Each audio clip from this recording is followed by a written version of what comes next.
Hello friends, welcome to Grow Capital. Video only for your educational purpose. एक बार आप disclaimer read कर लीजिएगा।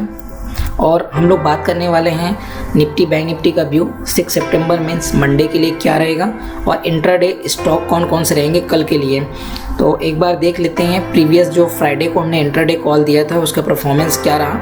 तो इस बेसिस पे डेली डिस्कस करेंगे कि जो हमने कॉल दिया है उसका परफॉर्मेंस क्या था और नेक्स्ट डे के लिए इंट्राडे स्टॉक कौन से रहेंगे और निफ्टी और बैंक निफ्टी का क्या व्यू रहने वाला है, नेक्स्ट डे कैसा परफॉर्म करेगा। तो ये ओनली एक प्रोडक्शन है जो कि मैं अपने एनालिसिस के थ्रू आपको दे रहा हूँ, बट आप जो भी ट्रेडिंग करेंगे आप अपना ऑन एनालिसिस करिएगा, उसके बेस में ही आपको ट्रेड करना है, क्योंकि यहाँ पे जो भी रिस्क एंड रिवार्ड है वो आपका ही है। तो ट्रेड करने से पहले आप एक बार अपने फाइनेंशियल एडवाइजर से ज़रूर बात कीजिएगा या तो खुद का एनालिसिस करिएगा, क्योंकि video only for your educational purpose. तो यहाँ पे जो निफ्टी 50 का क्लोजिंग है वो होता है 17,323 89 पॉइंट प्लस में। उसके बाद बैंक निफ्टी की बात करें तो 36,761 जो कि -70 में क्लोज होता है। यहाँ पे ओपनिंग होती है दोनों की पॉजिटिव में, बट डे लो को ब्रेक करने के बाद वापस से रिवर्सल आता है निफ्टी में, वो भी सिर्फ रिलायंस के वेटेज के कारण, क्योंकि रिलायंस का वेटेज उसमें ज़्यादा है।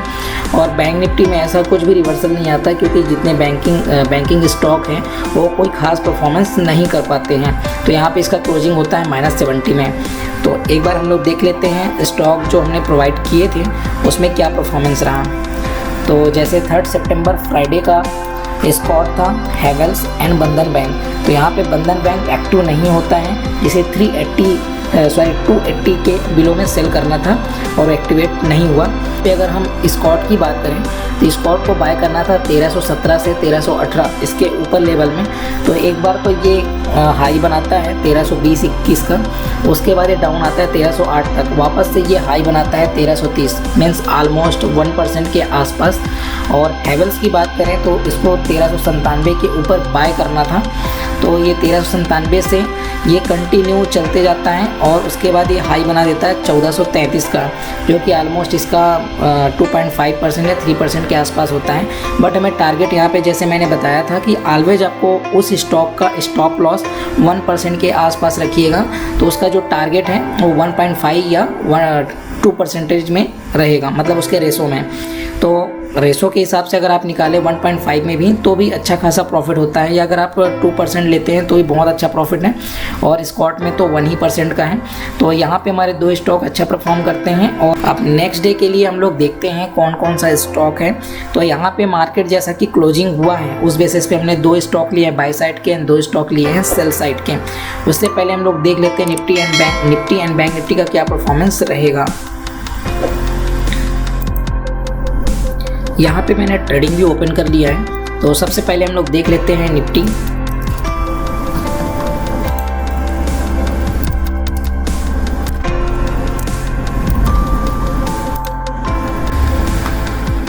अगर मैं इसे 5 मिनट कैंडल में बात करूं तो यहाँ पे देखिए जो इसका ओपनिंग हुआ था, यहाँ पे ओपनिंग होने के बाद यहाँ पे तो जो स्टार्टिंग के 5 मिनट कैंडल थी उसमें तो इसने हाई बना दिया, वापस यहाँ से डाउन आता है और उसके बाद जो प्रीवियस लो था उस लो को ब्रेक करके वापस से डे के हाई के पास पहुँचता है।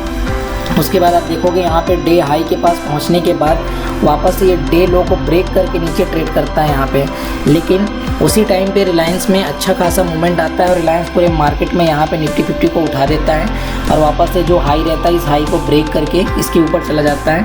फिर वो सस्टेन नहीं कर पाता, वापस से करेक्शन आता है और डे लो के पास पहुंचने के बाद फिर वापस से डे लो से बाउंस बैक और ये जो प्रीवियस हाई है उसको भी हाई को ब्रेक करके ऊपर सस्टेन करता है। तो यहाँ पे ऐसा निफ्टी का परफॉर्मेंस बना हुआ था।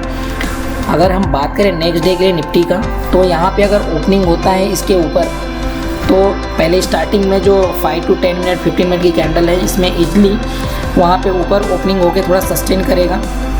तो जो पहले के कॉल लेके रखे हैं आप प्रॉफिट बुक कर सकते हैं। मैं इतना एक्सपेक्ट नहीं कर रहा हूँ कि वापस से सेम रैली देखने को मिलेगा, क्योंकि ऑलरेडी बहुत ज़्यादा रैली हो चुकी है तो बहुत मूवमेंट तो नहीं मिलेगा। बट यहाँ पे उम्मीद कर सकते हैं कि प्रीवियस हाई को ब्रेक करने के बाद कुछ देर सस्टेन कर सकता है। अगर ये मार्केट में देख रहे हैं कि बहुत ज़्यादा यहाँ पे निफ्टी मूव कर चुका है। तो अभी ट्राई करिएगा जो आपके पोजिशनल स्टॉक हैं उसमें और क्वांटिटी ऐड ना करें और ना ही फ्रेश पोजीशन बनाएं। इन केस बनाते भी हैं तो स्ट्रिक्ट एसएल फॉलो करिए। तो ये हमारा हो गया निफ्टी का व्यू जो कि अगर हम बात करें निफ्टी के लिए यहाँ पे सपोर्ट लेवल, तो ये इसका सपोर्ट लेवल रहेगा 17,220 का, और रेजिस्टेंस लेवल जो है प्रीवियस जो हाई बनाया था वही इसका रेजिस्टेंस है। बट इसको ब्रेक करेगा तो ब्रेक करने के बाद यहाँ पे ये जो इसका प्रीवियस हाई है 1, 2 और यहाँ पे यही इसका सपोर्ट लेवल का भी काम करेगा। तो याद रखिएगा, ये हो गया हमारे लिए निफ्टी का लेवल। अगर बैंक निफ्टी की बात करें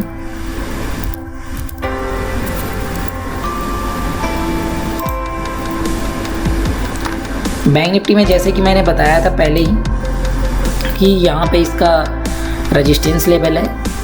आप अगर देखेंगे तो यहाँ पे ओपनिंग होने के बाद ये सस्टेन नहीं कर पाता है ऊपर, और यहीं पे ये पूरे रेजिस्टेंस लेवल पर ट्रेड करते रहता है। और जैसे ही इसका जो यहाँ पे कंसोलिडेट लेवल है इसको ब्रेक करता है, तो पहले का जो डे का ओपनिंग था इस लो को ब्रेक करके सीधा ये नीचे आ जाता है, फिर पूरे दिन डे लो के नीचे ही ट्रेड करते रहता है। अगर यहाँ पे निफ्टी में मूवमेंट आया तो थोड़ा सा निफ्टी की वजह से बैंकिंग सेक्टर में मूवमेंट आके सिर्फ जस्ट ओपनिंग ऊपर थोड़ा सा स्टॉक मूव होने के कारण निफ्टी यहीं पे हल्का मूव तो करता है, बैंक निफ्टी फिर मूवमेंट नहीं आता। और जो पहले का यहाँ पे मैंने जो बताया था ये पहले से ही लाइन है, जो उस दिन का मैंने आपको सपोर्ट लेवल बताया था, इस सपोर्ट लेवल और रेजिस्टेंस लेवल के बीच में ही ट्रेड करते रहता है और प्रीमियम ईटिंग होती रहती है।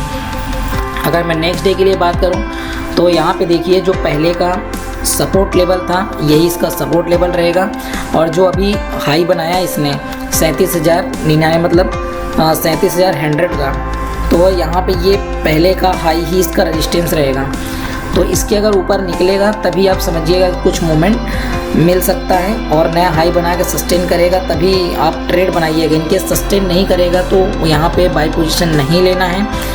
और अगर ये बीच में ही ट्रेड करते रहा तो बैंक निफ्टी के लिए नो ट्रेड जोन भी हो सकता है, क्योंकि यहाँ पे आप देखेंगे तो प्रीवियस जो हाई था इस हाई को ब्रेक करने के बाद वापस ये उसी लेवल में आ गया, और जो लो है इस लो के बीच में ही ट्रेड करता रहा। तो 2 दिन से इसी रेंज में है। तो यहाँ पे अगर 36,471 और 37,000 ये 5 से 550 600 के पॉइंट के बीच में ही बन रहा है, इस लेवल में ट्रेड करता रहेगा अगर मोमेंट कुछ नहीं मिला तो। और मोमेंट जो भी आना होगा वो मेरे ख्याल से निफ्टी में ही ज़्यादा आएगा, क्योंकि वहाँ पे रिलायंस ये सभी में TCS जो न्यू हाई के पास ऑलरेडी पहुँच चुके हैं, उसकी वजह से मोमेंट आ सकता है। बट बैंक निफ्टी में ऐसा कुछ भी बैंकिंग सेक्टर के लिए नहीं है। HDFC bank, axis bank, ICICI bank ये ऑलरेडी हाई बना के उस लेवल के नीचे ही ट्रेड कर रहे हैं, तो यहाँ पे कुछ नया हाई का उतना उम्मीद नहीं है बैंक निफ्टी में। इसके बाद हम लोग स्टॉक देख लेते हैं। तो मैंने यहाँ पे 4 स्टॉक सेलेक्ट किए हैं, 2 है बाई साइड के लिए और 2 है सेल साइड के लिए। तो बाई साइड में पहला है Reliance. Reliance already life time high पे चल रहा है, और यहाँ पे अगर हम बात करें लाइफ टाइम हाई में तो अभी न्यूज़ की वजह से ही इसमें बहुत अच्छा मोमेंट आया। और ये जैसे कि निफ्टी में जो मोमेंट लाया था स्टार्टिंग में ही यहाँ पे इसने बड़ा कैंडल बनाया, और बड़ा कैंडल बना के ये सस्टेन नहीं किया, वापस से डाउन। तो सेम निफ्टी में भी यही चार्ट बना, ऊपर गया फिर नीचे आया, तो उसमें निफ्टी में गिरावट आई थी। उसके बाद जब ये अप ट्रेंड बनाया यहाँ पे, तो बाकी जो इतने स्टॉक थे वो डिक्लाइन में थे, मतलब लूजर में, तो निफ्टी में उतना मोमेंट तो नहीं आ पाया। और उसके बाद में जब रिलायंस ने मूवमेंट लाया तो उसकी वजह से निफ्टी उड़ गया, और बैंक निफ्टी पूरा फ्लैट का फ्लैट ही चलता रहा, क्योंकि बाकी जो बैंकिंग सेक्टर के स्टॉक थे वो खास परफॉर्मेंस नहीं कर पाए। यहाँ पे देखिए जैसे कि रिलायंस ने यहाँ पे जो प्रीवियस हाई बनाया था इसको ब्रेक किया, ब्रेक करने के बाद नया हाई बनाता है, वापस से थोड़ा करेक्शन देखने को मिलता है, क्योंकि ये जो पहले का लेवल था यहाँ पे 2378 कुछ, ये पहले का प्रीवियस हाई यहाँ के आसपास था, रेजिस्टेंस फेस करने का ट्राई करता है बट वापस से ब्रेक करके न्यू हाई बनता है, और ये न्यू हाई के पास पहुँच चुका है। इन केस रिलायंस यहाँ से ओपनिंग होने के बाद न्यू हाई को ब्रेक करके सस्टेन करता है तो आप 2395-96 के ऊपर आराम से पोजीशन बना सकते हैं, जहां पे इसका स्टॉप लॉस 1% का एंड टारगेट 1.5 से 2% का आप रख सकते हैं। आपकी इच्छा अनुसार है, आप क्वांटिटी जितना भी लेना चाहें, आपके रिस्क कैपेसिटी के अकॉर्डिंग ही है, तो आप अपने रिस्क कैपेसिटी के अकॉर्डिंग ही ट्रेड करिएगा। ये तो हो गया रिलायंस का। सेकेंड स्टॉक की हम बात करें वो है जिंदल स्टील। जिंदल स्टील में जितने भी स्टील सेक्टर थे इसमें सडन स्पाइक मोमेंट आया अप ट्रेंड के लिए। तो Tata steel, JSW steel, Hindalco, Vedanta और जिंदल स्टील सभी में अच्छा मोमेंट, लेकिन इन सभी स्टॉकों में से सिर्फ मैंने जिंदल स्टील ही सेलेक्ट किया है। इसका रीज़न भी आपको बता देता हूँ। ये 15 मिनट का मैंने चार्ट कर दिया, 15 मिनट में भी नहीं आएगा, 1 आवर में देख लेते हैं। देखिए यहाँ पे आप देखेंगे तो 1 डे का भी देख लेते हैं, थोड़ा सा ज़्यादा क्लियर हो जाएगा।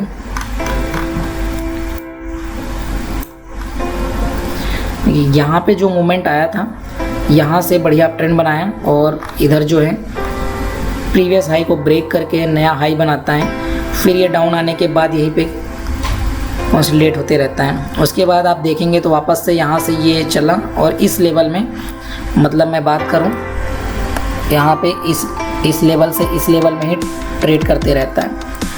उसके बाद आप देखोगे तो यहाँ से ये गैप डाउन देता है, ये गैप डाउन है इस लेवल पे, और यहाँ से फिर यहाँ पे ये कंटिन्यूअस जो पहले का लो था इस लो के पास ही सस्टेन करके इजीली ट्रेड कर रहा है। उसके बाद आप यहाँ पे देखिएगा यहाँ से गैप डाउन है और इस रेंज से इस रेंज में ही ट्रेड हो रहा था। ये इसका लो था, इसके नीचे नहीं गया, इसका हाई था, इसके ऊपर नहीं गया। अभी जो मैं आपको समझाना चाह रहा हूँ आप थोड़ा 1 घंटे वाले कैंडल में देखिए, आपको थोड़ा क्लियर होगा। अभी देखिए जो इस लेवल पर ट्रेड कर रहा था तो यहाँ पे जो गैप डाउन हुआ है यहाँ पे एक गैप है, ठीक है, जो गैप है जैसे कि यहाँ पे गैप अप ओपनिंग हुई थी, यहाँ से गैप अप, तो यहाँ पे ये डाउन आने के बाद ये फील हो गया था, जो गैप अप हुआ था इसको यहाँ पे फील हुआ। फील होने के बाद आप देखोगे तो यहाँ से फिर ऊपर गया, यहाँ पे गैप डाउन ओपनिंग हुई है, तो ये एरिया जो है वो ये बचा हुआ है। तो यहाँ से जब ये अप ट्रेंड बनाएगा तो ऑलरेडी यहाँ से अप ट्रेंड बना के जो इस लेवल में है, ये वाली लेवल, इस लेवल से क्रॉस करते ही यहाँ पे ये गैप फील होगा। तो ये गैप का जो लेवल है ये 395 के ऊपर है, मान के चलिए 396 के ऊपर, और यहाँ पे जो गैप फील करने का है 404 है, मतलब इस स्टॉक का ऑलमोस्ट 2%। यहाँ पे आप 396 के ऊपर पोजीशन बना सकते हैं, तो 396 से 404 मतलब 2% का आपको प्रॉफिट रहेगा। तो स्टॉप लॉस मान के चलिए 1% के आसपास या 5-6 पॉइंट का भी ले सकते हैं, आपकी इच्छा अनुसार है, आपके रिस्क कैपेसिटी के ऊपर है।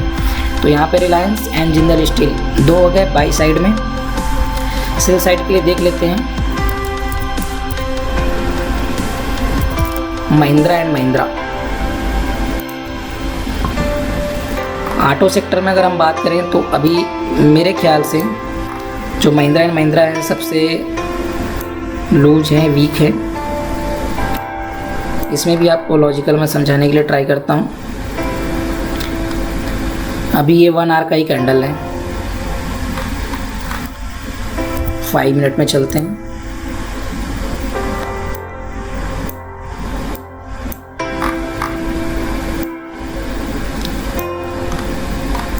पैटर्न समझिएगा, यहाँ से डाउन आया, डाउन आने के बाद थोड़ा सा अप लिया, अप लेने के बाद ये पहले का लो बना हुआ था, इस लो को यहाँ पे ब्रेक करता है। ब्रेक करने के बाद यहाँ पे फिर थोड़ा सस्टेन किया, थोड़ा सा अप बनाने का ट्राई किया, वापस से डाउन आता है और ये पहले के लो को ब्रेक करता है, यहाँ आ गया, फिर वापस से अप बनाता है, फिर वापस से डाउन, पहले के लो को ब्रेक किया है। इसी तरह करते करते सेम पैटर्न यहाँ पे ही बना, लेकिन उतना खास डाउन नहीं आया। इन केस यहाँ से मार्केट में अगर थोड़ा सा भी डाउन मोमेंट आता है या तो निफ्टी ऑटो में डाउन मोमेंट आता है तो वापस से जो ये बनाया है फिर से ये करेगा और जो प्रीवियस लो है इसको ब्रेक करेगा। ब्रेक करने के बाद अगर मैं मानूँ इसका लेवल यहाँ पे, तो लेवल निकल के आ रहा है, मान के चलिए 745, 744, मतलब 744 के बिलो में आप इसे सेल कर सकते हैं। ये 5 मिनट का कैंडल,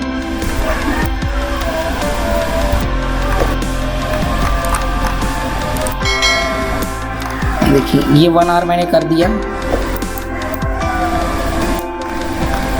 1 आवर में देखोगे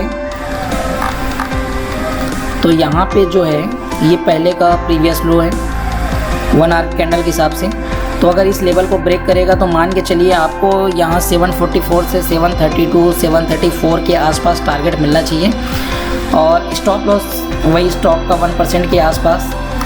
तो जैसा कि आप देखोगे यहाँ पे ये पहले प्रीवियस लो था, इस लो से यहाँ पे बाउंस हुआ है, ये ऊपर जाने के बाद यहाँ से फिर बाउंस हुआ है, फिर ऊपर जाने के बाद यहाँ से फिर बाउंस हुआ है।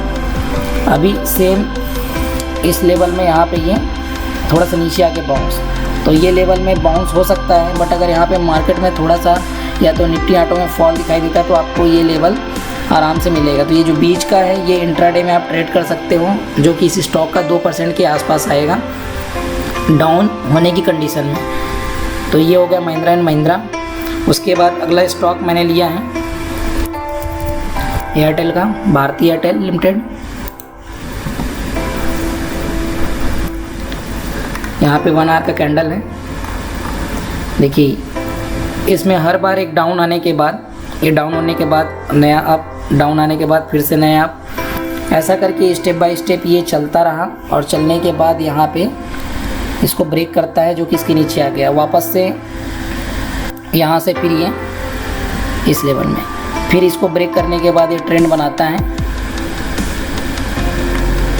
और यहाँ से ये ऐसा अभी ये लेवल ब्रेक किया है। तो अगर मैं 1 घंटे की चार्ट में देखूँ तो ऐसा कंडीशन है, तो इस हिसाब से थोड़ा सा इसको डाउन आना चाहिए, जो कि पहले का जो हाई था इस हाई के पास में। तो यहाँ से ये आएगा और आने के बाद ये अप ले सकता है।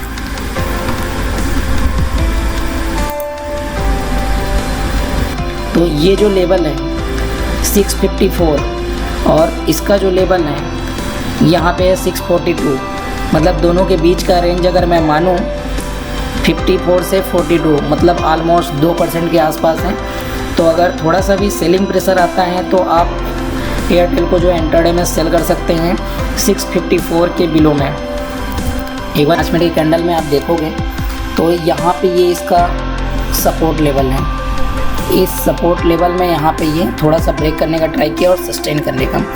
बट यहाँ से अगर मार्केट में थोड़ा सा डाउनफॉल आता है और ये डाउन साइड करेक्शन लेता है, तो यहाँ से मान के चलिए ऐसे अगर बनाएगा, अगर इस सपोर्ट को ब्रेक करेगा तो यहाँ पे बहुत बड़ा गैप है। तो मान के चलिए यहाँ से अगर इतना मोमेंट आपको मिलता है तो भी बहुत है, जो कि 655 से 642, जो कि ऑलमोस्ट 2% के आसपास।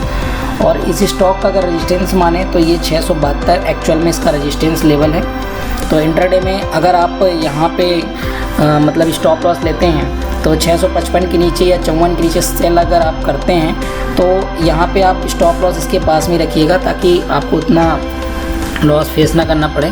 तो 654 से 660 जो स्टॉक का 1% के आसपास है, ये सेल आप तब करेंगे जब इसमें डाउन मोमेंट मिलेगा, तभी कंडीशन में। इनकेस डाउन मोमेंट नहीं मिलता है तो एक्टिव नहीं है, तो आपको ट्रेड जो लेवल दिए गए हैं कि buy above and sell below, उस लेवल पे अगर बाय अबव करना है तो लेवल के ऊपर सस्टेन करता है, या सेल बिलो तो उस लेवल के नीचे सस्टेन करता है, तब के केस में बाय एंड सेल करना है। और जैसे कि आप लोगों को मैंने ऑलरेडी बता चुका हूँ कि टारगेट उस स्टॉक का 1.5 से 2%, स्टॉप लॉस उस स्टॉक का 1% के आसपास, और बाकी जो स्टॉक है उसके मोमेंटम के ऊपर भी डिपेंड करता है। तो उस हिसाब से आप क्वांटिटी और रिस्क मैनेज करिएगा। और बाकी जो वीडियो हैं how to manage risk reward और ये सब कुछ भी मैंने डिस्क्रिप्शन में डाल रखा है, तो एक बार आप वहाँ से देख सकते हैं। Thank you for watching video.